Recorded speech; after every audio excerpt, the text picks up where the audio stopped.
night in a cabin. Welcome back, everybody. How are we doing? Well, it's Thursday, and I thought I'd come out here and have a nice smoke and enjoy some nice mild weather. It's a perfect 64 degrees today in the Gem City. Mild sunshine, a little bit of a high moisture level. Anyways, we're burning the old Embury 210. That's got a beautiful old copper tag that's soldered right to the fount for the WPA. WPA, what is that, Rob? What does that mean? Well, this is a piece of Depression-era history. This is from the Work Progress Administration. And that was a part of the New Deal, FDR's New Deal, the NRA, or National Recovery Act. They love their acronyms. Anyways, but the WPA was definitely responsible for building a lot of bridges, a lot of public work stuff, a lot of, schools, train stations. You get it. It employed a lot of people that otherwise wouldn't have jobs during the Depression. It did a lot of good. It did. I'm not going to get into the politics of the New Deal. I have my own opinions about it. But for all the bad things, it did good things. I think that could be said about a lot of programs or things, out of history's political background. But anyways, this thing is a really special piece. I found it locally at an antique store. No, thrift store, actually. It was missing a globe and missing a fuel cap. But I'm like, the price, I couldn't beat it. It had surface rust, but it was all complete aside from that, and solid and straight. And I'll tell you, these Embury 210s are battle tanks. They are so solid, and they really are sturdy lanterns. And if you noticed, for those who have a few lanterns in your collection, whatever, you'll notice that Embury's never had reinforcements creases on their air tubes like Dietz did. Dietz had that. They like their reinforcement air tubes, and they look good. They're nice. There's nothing wrong with them. But Embury just made their air tubes out of thicker metal. And they just we want these not to be dented, so we'll just make it a thicker metal. So they spent the extra cost of materials to make their lanterns very sturdy. These are heavy lanterns. These are not light. These are fairly heavy, very hefty. And for those who might have an Embury 210 or another Embury lantern, you know what I'm talking about. They are very sturdy, well-made lanterns. But anyways, this is not the spotlight today. This is just the background light, our supporting ambient light for this channel, for this video today. We got Airwolf coming in here. A-Team. What? Anyways. For those Gen Xers out there, you know what I'm talking about. Oh, maybe Riptide. Anyways, so this is a beautiful lantern. I've had it for since I think 2019, and it's a great piece. I love it. I love this lantern, but it's just setting the stage for what I'm about to share. And this is a recent eBay find. It's another 210. Wow, it's missing a fuel cap. It's got a cork. The guard wires are all bent out of shape. It's got a dent up here in the draft tube and also the air tube there. It's got a nondescript globe. What's so great about it? It's painted black. Gee, Rob, why did you buy that? Ah, I'll show you. I'll show you. There you go. See that? Yeah, it's marked. What's L.A.W.W? Well, it's not a website. It's not a web address. It is Los Angeles Water Works. And this dates to about the 1930s, I'd say, right around the early to mid 1930s. And what its function would be, of course, for barricade use, job sites, road closures or open pits. Since it's waterworks, they're probably using this when they would be laying pipe or replacing pipe or doing some sort of work around, the waterways and whatnot. So this is kind of a cool lantern because, well, me, and I like my LA history stuff and my Los Angeles marked lanterns. And they have a special job that they performed, and they're pieces of LA history, in my opinion. They are. At least they are part of it. You know, what we know, we don't have the full story, of course. But with this thing, you've ever seen the movie Chinatown and the water situation, Mulholland, all those guys? Well, yeah, this was probably part of getting water to the city, and you know, who knows what capacity this was used, where it was at. So yeah, I think it's got a pretty cool story. I think what it could be telling us would be pretty fascinating. And it's definitely part of LA history. So I have Pasadena Waterworks stuff. I have one lantern marked for the Pasadena Department of Water, and I love it. It's a high-low. It's a Dietz high-low. But the Embury 210 utility mark lanterns, they're not quite as common to find as the Dietz ones, in my opinion. That's what I've noticed. But this thing is pretty cool. It's got old black paint on it. It's got some rust coming through. It's, you know, it came to me pretty dirty. I did wipe it down a little bit with some WD-40. And I think it looks rugged. It looks pretty cool the way it is. I'm going to probably leave that cork there. Yeah, I don't think I'm going to be getting rid of that. It's part of its history. It looks like it's been used. It looks like it came right off of a job site. Like some kid went and wanted a lantern and they just yanked it off of a barricade and ran out. You know, people did that. That's kind of how some of these survive, is because they were stolen. They were stolen, you know, and the city didn't care anymore by a certain point because they stopped using them. So, and then they ended up dumping them into, you know, they scrapped them all by the 1950s and 60s. Well, the later part of the 50s, mid part later on, they stopped using kerosene. They went for the battery flashers on barricades. So by the 60s, most cities were not using kerosene anymore. And maybe the road torches, you know, the big, you know, road torches here and there, but the lanterns, the tubulars, they weren't using anymore. Some of them were, but they were slowly phased out. But it, you know, some people are like, oh, you shouldn't steal city property. Well, of course not. I agree with that. But in retrospect, looking at it now, this is probably the reason why it still exists. Yeah. So, yeah, it's pretty neat. I think it's neat. I'm going to leave the paint.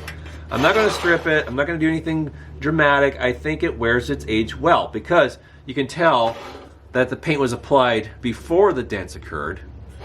And that's pretty cool. Right? I think so. I like it. I think this was painted by the department and used as such. Yeah, it is very well. Very, very possible. But yeah, someone, you know, pressed down the wire guards to make it easier to remove the globe. I've seen that many times in a lot of well-used utility style lanterns or other lanterns used on the farm or whatever. These can be kind of in the way to remove the globe easily. So I've seen. But anyways, we should light it. It does hold oil. I think we'll get it going. What do you think? Good idea? I think so. Nice and smooth action. There you go. Ooh.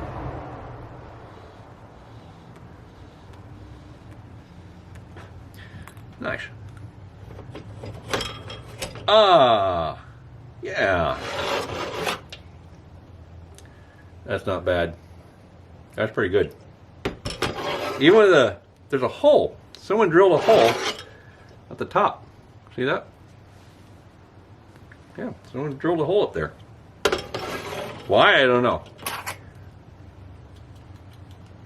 But it doesn't affect the burn. No, it doesn't affect the burn at all. It burned very well, in fact. Oh, wow, that was amazing. You missed it. I wish I had this camera turned around for a second. There was a silver painted, not a lantern. There was a silver minivan that just drove through the alley.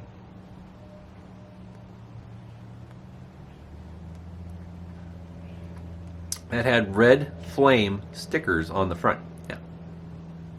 It's a hot rod van. Yes, that was comedy. Anyways,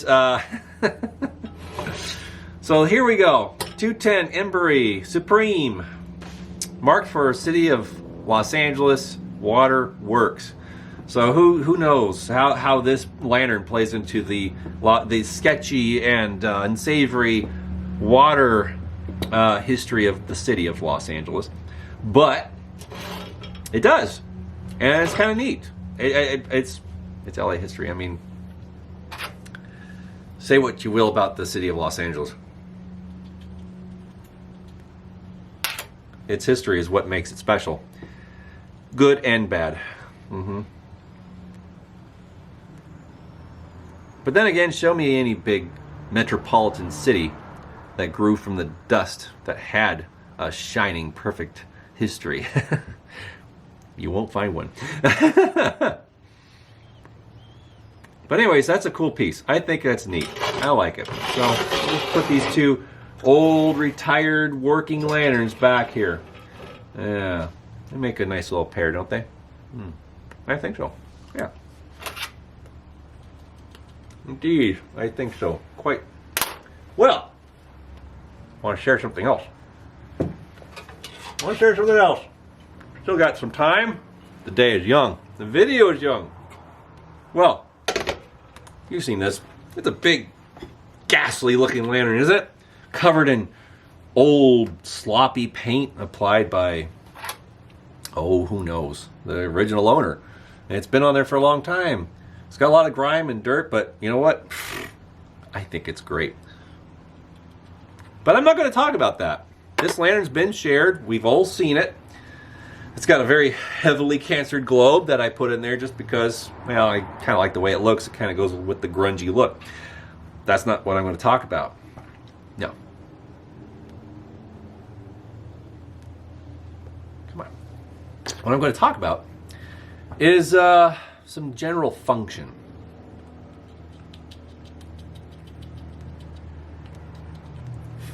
Now, there's a growing number of YouTubers out there that are covering lanterns, hurricane lanterns, tubular lanterns, whatever you want to call it.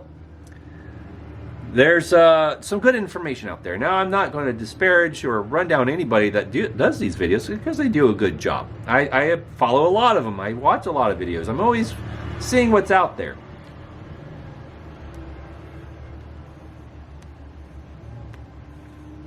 That's right.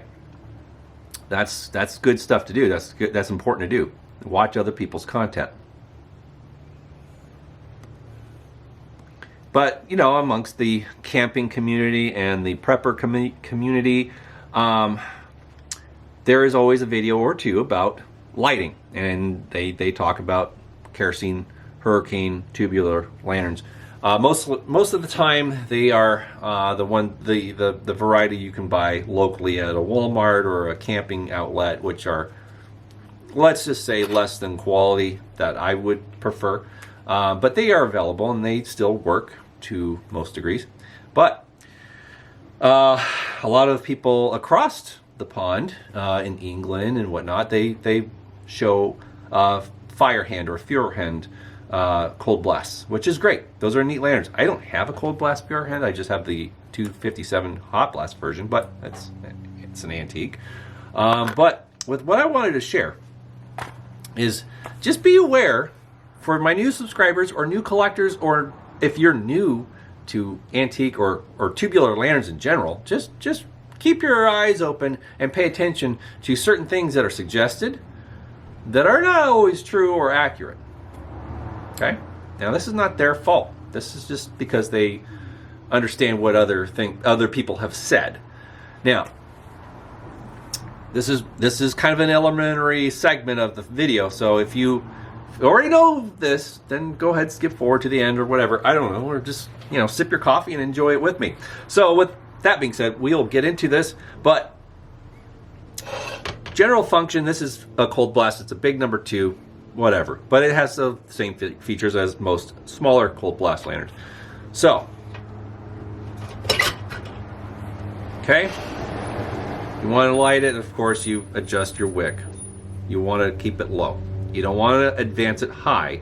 You don't want that wick to be above the cone. You want it just above the burner, which is in the cone. So you want to just see just a little bit of the wick, just a little bit, okay? That's important. And of course, you'll insert your lighter or your match, however you choose to light your lantern. It's not important. But you get it in there and you light it, okay? Then lower the globe. Because some people have left the globe up while it lights. Now that is not really necessary. You want to keep this globe plate down as much as possible, because when the fuel is cold, it's easier to blow out. And even though you got it lit, and say you're out in the woods, you're camping, and then a breeze comes up, and you have limited means to light the lantern, you don't want to have to keep relighting it. So if you have small selection of matches or whatever, you want to use only one match.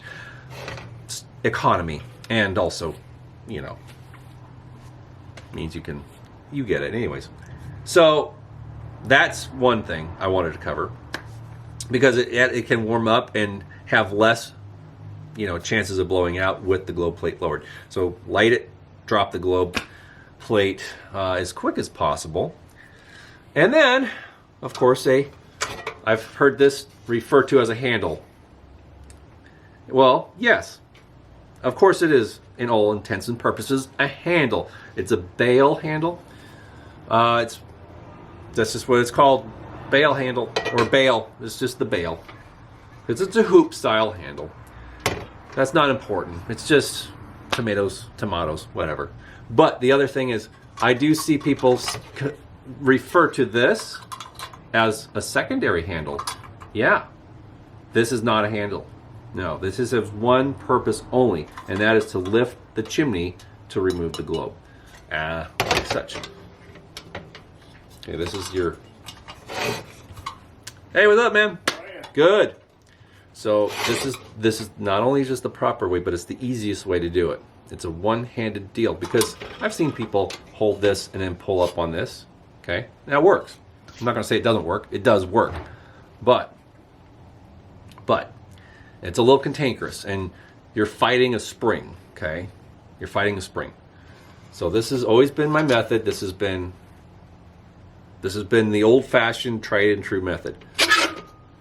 You want to lift that up, remove your globe, and then lower it down slowly until it fits properly.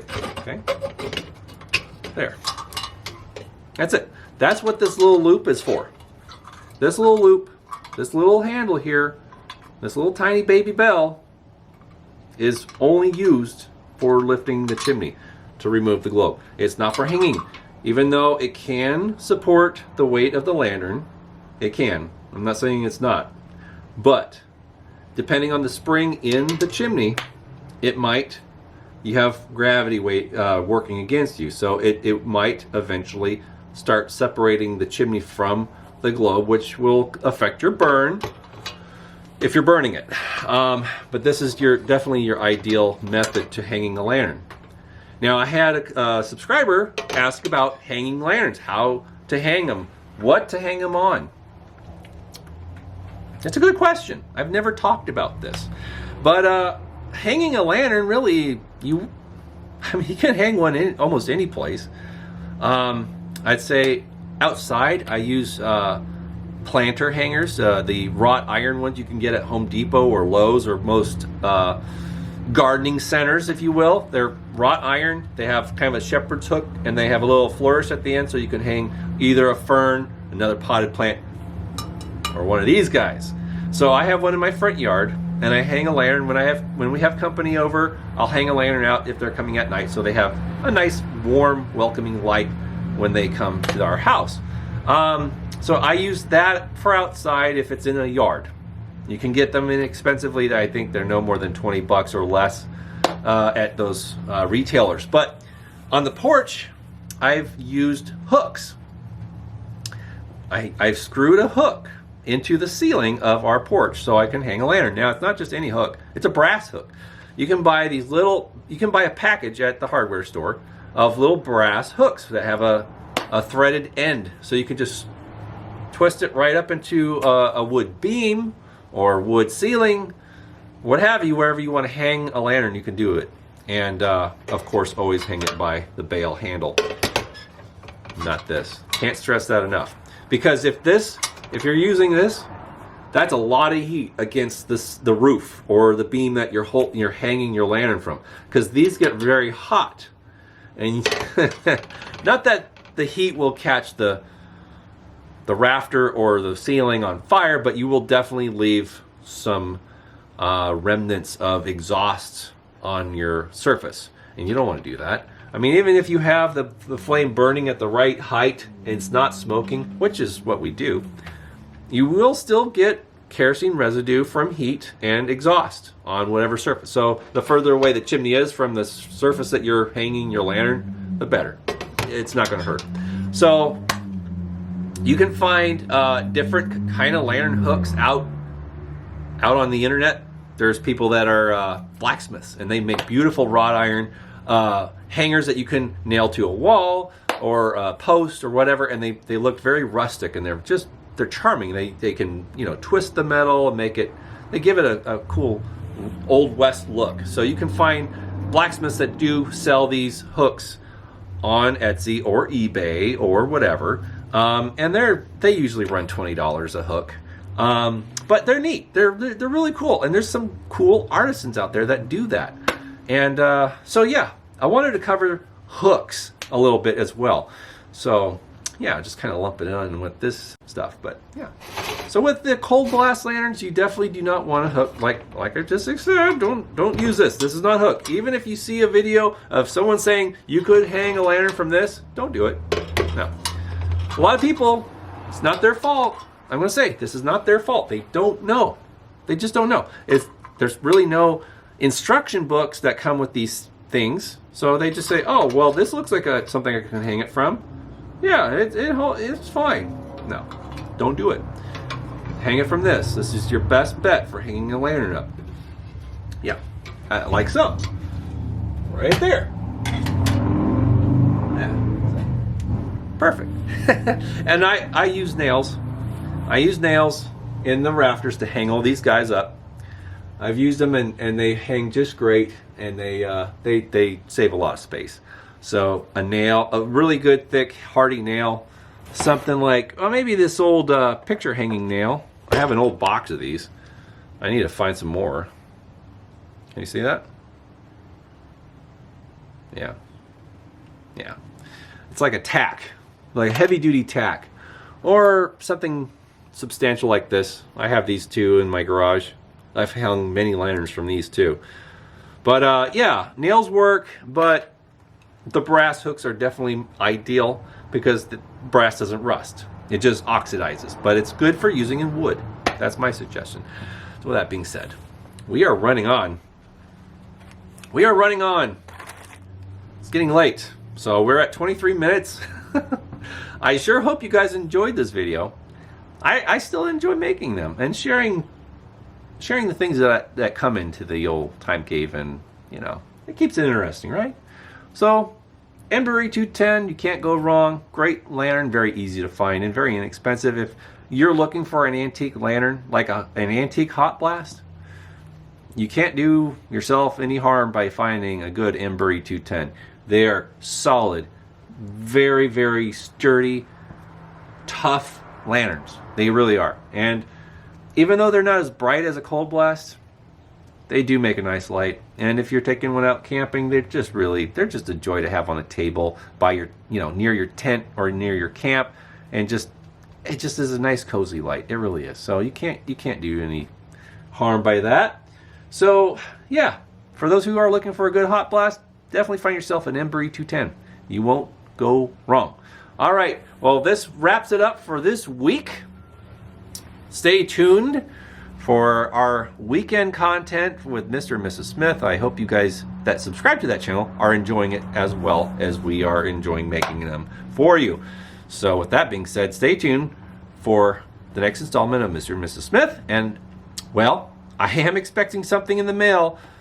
I am. So when that comes, I will try and make a video of the new arrival. And if I can't this weekend, then I will definitely make it on the following Thursday. So, all right. Take it easy, everybody. And we'll see you again very soon. Bye-bye.